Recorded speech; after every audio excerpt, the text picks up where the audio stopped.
ಕಾಂಗ್ರೆಸ್ನ ನಾಯಕರಿಗೆ ಬುದ್ಧಿ ಭ್ರಮಣೆ ಆಗಿದೆ. ಈಗಾಗಲೇ ಸೋತಿದ್ದೀವಿ ಅಂತ ಹತಾಶರಾಗಿದ್ದಾರೆ.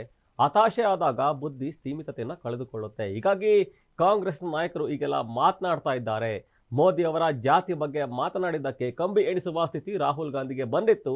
ಈಗ ಬೇಲ್ ಮೇಲೆ ಹೊರಗಿದ್ದಾರೆ. ಬಹಳಷ್ಟು ಹೇಳಿಕೆಗಳನ್ನ ಮೋದಿ ಅವರಿಗೆ ನಿಂದಿಸಿ ಕಾಂಗ್ರೆಸ್ಸಿಗರು ಕೊಡ್ತಿದ್ದಾರೆ. ಈಗಾಗಲೇ ವಿಪಕ್ಷ ನಾಯಕ ಆರ್ ಅಶೋಕ್ ಕಿಡಿಯನ್ನ ಕಾಡಿರುವಂಥದ್ದು ಕಾಂಗ್ರೆಸ್ನ ವಿರುದ್ಧ. ಚುನಾವಣೆ ಘೋಷಣೆ ಮಾಡಿದ್ಮೇಲೆ ಮೊನ್ನೆ ನಡೆದಂತ ಸೆಮಿಫೈನಲ್ ಮ್ಯಾಚ್ ಕಾಂಗ್ರೆಸ್ ಸೋತ ಮೇಲೆ ಒಂದ್ ರೀತಿ ಕಾಂಗ್ರೆಸ್ಸಿನ ನಾಯಕರುಗಳು ಬುದ್ಧಿ ಭ್ರಮಣೆ, ಸೋಲನ್ನ ಒಪ್ಕೊಂಡ ರೀತಿ, ಈಗಲೇ ನಾವು ಸೋತ್ ಬಿಟ್ಟಿದ್ದೀರಿ.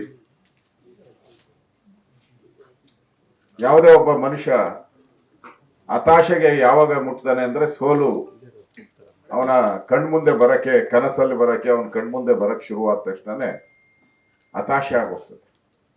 ಹತಾಶೆ ಆದಾಗ ಬುದ್ಧಿ ಸ್ಥೀಮಿತ ಕಳ್ಕೊಳುತ್ತೆ. ನನಗನ್ಸುತ್ತೆ ಬ್ರೈನ್ ಸ್ವಲ್ಪ ಕೆಟ್ಟ ಸ್ಥಿತಿಗೆ ತಲುಪಿದಾಗ, ಹ್ಯಾಮ್ರೇಜ್ ಅಂತ ಆ ಸ್ಥಿತಿಗೆ ತಲುಪಿದಾಗ ಈ ತರದೆಲ್ಲ ಹೇಳಿಕೆಗಳು ಬರ್ತಾ ಇದೆ. ಕಾಂಗ್ರೆಸ್ ಅವ್ರಿಗೆ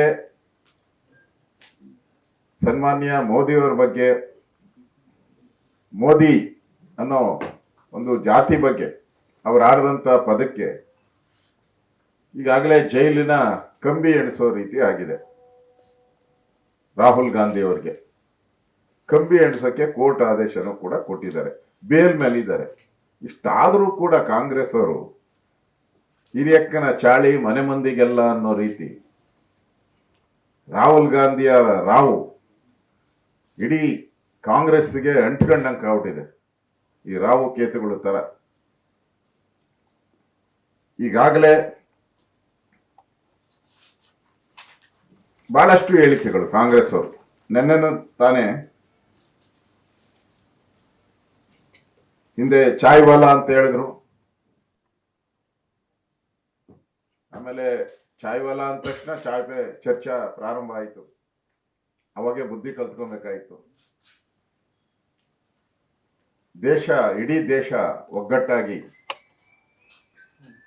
ಭಾರತೀಯ ಸಂಸ್ಕೃತಿಯಲ್ಲಿ ಒಬ್ಬ ಚಾಯ್ ವಾಲಾನು ಕೂಡ ಈ ದೇಶದ ಪ್ರಧಾನಿಯಾಗಿ ಹೋಗ್ಬೋದು ಅಂತ ಬಡವರಿಗೊಂದು ಮೆಸೇಜ್ ಅನ್ನ ಅವತ್ತು ಕೊಟ್ಟಿದೆ.